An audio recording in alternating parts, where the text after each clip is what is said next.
नमस्कार दोस्तों, मैं अनिल कुमार इन्फो शिक्षा चैनल में आप सभी का हार्दिक स्वागत करता हूं। दोस्तों, आज के अपने लेक्चर में हम डिस्कस करने जा रहे हैं आर्टिकल 22 के जो शेष पार्ट बचा हुआ है उसी पर डिस्कशन होगा। यानी कि हमने बताया था कि 22 में 1 से लेकर 7 तक हैं खंड, और उसमें 3 खंड हो चुका है, और 3 खंड के बाद जो 4 से लेकर 7 तक खंड है वो निवारक निरोध विधि से संबंधित है, और इसी पे आज का ये पूरा लेक्चर डिपेंड है। दोस्तों, यदि आप अभी भी हमारे चैनल को सब्सक्राइब नहीं किए हैं तो चैनल को सब्सक्राइब करके बेल के आइकन पर क्लिक कर दीजिए, जिससे जो भी वीडियो अपलोड करें उसका अपडेट आपको मिलता रहे। आइए शेष बचे हुए हिस्से को यहां से समझते हैं कि निवारक निरोध अधिनियम है क्या। अब यहां पे फर्स्ट इसमें देखा जाए कि इस अधिनियम के तहत गिरफ्तार व्यक्ति 3 मास तक निरुद्ध किया जा सकता है। यानी कि अगर निवारक निरोध अधिनियम के तहत गिरफ्तार किया गया तो उसको कितने माह तक गिरफ्तार किया जा सकता है? 3 माह तक। दूसरा क्या प्रावधान है निवारक निरोध विधि का? इसमें यह है गिरफ्तारी का आधार बताया जाएगा, किस कारण से गिरफ्तार किया गया। थर्ड क्या है? गिरफ्तारी आदेश के विरुद्ध अभ्यावेदन का अवसर दिया जाएगा। गिरफ्तार किया गया तो उसका रिप्रेजेंटेशन विरुद्ध, इस गिरफ्तारी के आदेश के विरुद्ध क्या दिया जाएगा? रिप्रेजेंटेशन का अवसर दिया जाएगा, आर्गुमेंट दिया जाएगा, तर्क दिया जाएगा कि हम इसमें दोषी नहीं है। ये 3 प्रावधान है निवारक निरोध विधि। अच्छा, बेसिकली एक बात और जान लेते हैं कि निवारक निरोध विधि ये लोकतांत्रिक ढांचे के खिलाफ इसको माना जाता है। इसीलिए विश्व के जो अन्य लोकतांत्रिक देश हैं उसमें सिर्फ इमरजेंसी के दौरान, आपातकाल के दौरान ही ये निवारक निरोध विधि का प्रयोग किया जाता है। लेकिन इंडिया में आपातकाल में भी लगाया जाता है, वैसे भी लगाया जाता है।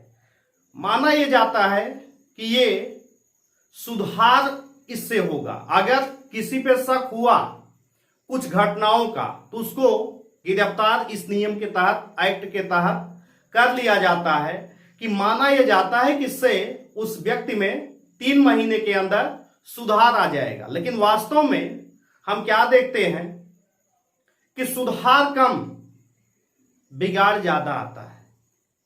जैसे हम आपके सामने ये एक पर चर्चा करेंगे कि जेल को क्या माना जाता है? सुधार गृह माना जाता है।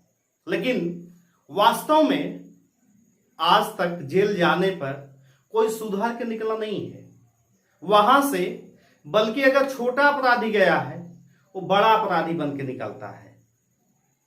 तो एक चीज तो ये जानिए कि ये लोकतांत्रिक ढांचे के विरुद्ध होता है, और दूसरा इंडिया में इमरजेंसी के दौरान, सामान्य अवस्था में भी ये निवारक निरोध विधि को लागू किया जाता है, जबकि विश्व के अन्य देश में किस दौरान इसको लगाया जाता है? इमरजेंसी के दौरान, यानी कि आपातकाल के दौरान।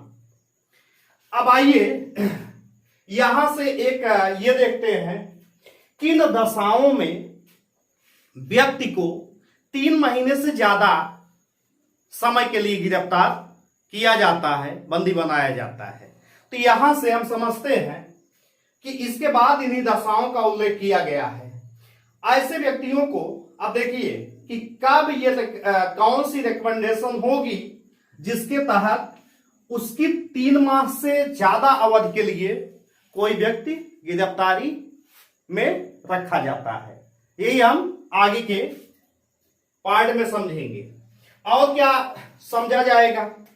कुछ निवारक निरोध विधि संसद ने पास किया है, बहुत सारे आए हैं, लेकिन उसमें से मैंने 2 को सिलेक्ट किया है जिस पे हम चर्चा करेंगे। तो आइए यहां से देखा जाए ऐसे व्यक्तियों को जो उच्च न्यायालय के न्यायाधीश हैं, यानी कि हाई कोर्ट के क्या हैं? न्यायाधीश हैं और या न्यायाधीश रहे हैं, यानी कि पहले वो न्यायाधीश रह चुके हैं, या न्यायाधीश नियुक्त होने के लिए अर्हित हैं, अर्हित माने योग्य हैं, मिलकर बने सलाहकार बोर्ड ने 3 मास की उक्त अवधि की समाप्ति से पहले यह प्रतिवेदन नहीं दिया है कि उसकी राय में ऐसे निरोध के लिए पर्याप्त कारण है। अगर जो सलाह बोर्ड बनता है वो सलाह बोर्ड ने रिकमेंडेशन दे दिया कि इसको 3 माह से अधिक अवधि के लिए रखना है तो रखा जाएगा। आइदर अगर सलाह बोर्ड ने ये कह दिया कि इसको 3 माह से ज्यादा समय के लिए नहीं रखना है तो क्या होगा, वो उसकी गिरफ्तारी हटा दी जाएगी। अब इसके बाद ऐसे व्यक्ति संसद द्वारा इसके बारे में निर्मित विधि के अधीन गिरफ्तार किया गया है। अगर संसद ने ऐसा कोई नियम रूल बना दिया है तब भी उसकी गिरफ्तारी की अवधि 3 महीने से ज्यादा दिन तक बनाई जा सकती है। ये 2 प्रावधान हैं। अब देखते हैं कि 7 में क्या दिया है। 22 के 7 में, तो 22 के 7 में के तहत संसद निम्न के संबंध में विधि बना सकती है। किन परिस्थितियों, किन मामलों के किसी व्यक्ति को सलाहकार बोर्ड की राय के बिना 3 माह से अधिक तक निवारक निरोध के अधीन निरुद्ध किया जा सकेगा। तो संसद, हमने कहा कि संसद विधि बना सकती है छोड़ने के लिए भी और गिरफ्तार होने के लिए भी। और क्या है, निवारक निरोध विधि के अधीन कोई व्यक्ति किन मामलों में कितनी अधिकतम अवधि तक निरुद्ध किया जा सकेगा। सलाहकार बोर्ड द्वारा राय देने के लिए की जाने वाली जांच में अपनाई जाने वाली प्रक्रिया क्या होगी। मतलब ये जो सलाहकार बोर्ड, ये सलाहकार बोर्ड जो बनेगा इसका नियम क्या होगा, प्रावधान क्या होगा, वो संसद जो है उसको नियम बनाएगी। आगे अब यहां देखते हैं कि एक है राष्ट्रीय सुरक्षा अधिनियम 1980, जिसको हम रास्कुआ के नाम से जानते हैं। कई बार ये शब्द सुनने के लिए मिल जाता है कि फला व्यक्ति के ऊपर रास्कुआ लगा दिया गया, यानी कि वो रास्कुआ क्या है, राष्ट्रीय सुरक्षा अधिनियम 1980 1980 में, जिसको हम कहते हैं नेशनल सिक्योरिटी एक्ट, राष्ट्रीय सुरक्षा अधिनियम एनएसए, शार्ट में इसको कहा जाएगा एनएसए, नेशनल सिक्योरिटी एक्ट। यह है क्या, रास्कुआ के नाम से चर्चित यह अधिनियम 1980 में एक अध्यादेश द्वारा लाया गया। किसके द्वारा लाया गया, ऑर्डिनेंस, अध्यादेश। अध्यादेश किसके तहत राष्ट्रपति लेके आते हैं, 123 के तहत। हालांकि राज्यों में राज्यपाल अध्यादेश लाते हैं, तो जब हम वहां पे पढ़ेंगे प्रावधान अनुच्छेद में तो पढ़ेंगे, लेकिन इस समय ये जान जाइए कि जो राष्ट्रीय स्तर पर अध्यादेश लागू होता है, राष्ट्रपति अध्यादेश लाता है, किस आर्टिकल के तहत, 123 के तहत। यहां पे 1980 में एक अध्यादेश के द्वारा ये एनएसए लाया गया। इसका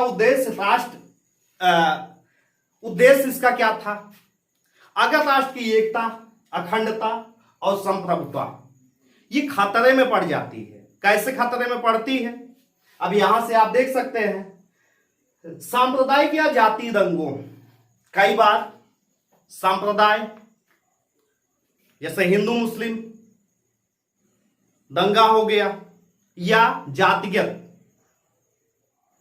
जातिगत में जातियों को लेकर विवाद हो गया, या कोई ऐसा भाषण दे दिया गया भड़काऊ जिसके द्वारा एकता, भारत की एकता और अखंडता क्या हो जाए, संप्रभुता खतरे में आ जाए। इसी के लिए को प्रेरित करने वाले व्यक्तियों के निरुद्ध करना। मतलब अगर स्पीच कोई ऐसी दी गई जो दंगे से संबंधित है, जातियों में जो है दंगा भड़के, ऐसा अगर कोई व्यक्ति स्पीच देता है या भड़काऊ भाषण देता है कहीं पे भी, तो उसके ऊपर क्या किया जा सकता है, ये मानते हुए कि राष्ट्र की एकता और अखंडता और संप्रभुता खतरे में पड़ गई है, उसके ऊपर क्या लगा दिया जाएगा, रास्कुआ लगा दिया जाएगा। 1981 में कानूनी दर्जा दिया गया। देखिए ऑर्डिनेंस आता है तो 6 महीने तक होता है, बाद में हम चर्चा करेंगे। 6 महीने के बाद इसको लोकसभा और राज्यसभा में पास कराना होता है। अगर लोकसभा राज्यसभा में अध्यादेश पास नहीं होता है तो उसी के बाद वो कैंसिल हो जाएगा। तो यहां पे 1981 में इसको क्या दिया गया, राष्ट्रपति को कानूनी दर्जा दिया गया, और जून 1984 में इसे और कठोर बना दिया गया। मतलब ज्यादा कठोर 1984 में किया गया। अब एक चीज और जानते रहिए, भारत में जितनी पॉलिटिकल पार्टियां हैं अगर वो सत्ता में होती हैं तो हमेशा नियम तो बनता है लेकिन उसका कई जगह पे दुरुपयोग भी होता है। नियम माना उसका दुरुपयोग होना तय है। क्योंकि विपक्ष में जो बैठा है उसके ऊपर कई बार जो सत्ता में पार्टी है वो अपने विपक्ष को हताश करने के लिए कई बार ये दिखा देता है कि इनकी स्पीच से राष्ट्र की एकता और अखंडता खतरे में पड़ गई, व्यक्ति विशेष से दुश्मनी निकालना। तो यहां पे ऐसे हथकंडे कई बार इन नियमों का क्या होता है, दुरुपयोग होता है। आइए इसके बाद देख लेते हैं आतंकवाद निरोधी अधिनियम 2002, जिसको हम बोलते हैं पोटा, प्रिवेंशन ऑफ टेररिज्म एक्ट पोटा, किस सन में, 2002 में। हालांकि ये इस समय है नहीं, इसको समाप्त कर दिया गया, लेकिन प्रावधान थोड़ा सा देख लेते हैं। 2 अप्रैल 2002 को इससे पहले एक था टाडा के स्थान पर यह लाया गया। इसके अधीन किसी भी मामले में दर्ज एफआईआर की पुष्टि पुलिस महानिदेशक एवं संबंधित समीक्षा समिति द्वारा क्रमशः 10 दिन एवं 1 माह के भीतर किया जाना आवश्यक था मतलब पहले था, अब नहीं है। तो आपको ये इंपॉर्टेंट रास्ता जो है पढ़ लेना है। पोटा को भी थोड़ा जानते रहिए। साथ ही गिरफ्तार अभियुक्तों की सूचना तत्काल परिवार को देने और पुलिस हिरासत की अधिकतम अवधि 30 दिन निर्धारित थी। 21 सितंबर 2004 में अध्यादेश द्वारा इसे क्या कर दिया गया, रद्द कर दिया गया। तो दोस्तों इस तरीके से आज के लेक्चर में हमने आर्टिकल 22 के शेष प्रावधान और संसद द्वारा कुछ 2 जो निवारक निरोध विधि बनाई गई उस पर हमने आज के लेक्चर में चर्चा किया। अपने नेक्स्ट लेक्चर में हम आर्टिकल 23 पे डिस्कशन करेंगे। और आप इसी तरीके से हमारे लेक्चर के द्वारा पॉलिटी को सीखते रहिए, समझते रहिए। जो जहां पे दिक्कत हो वो आप कमेंट में जरूर लिखिए। नेक्स्ट लेक्चर में हम दोबारा से मिलते हैं, तब तक के लिए जय हिंद।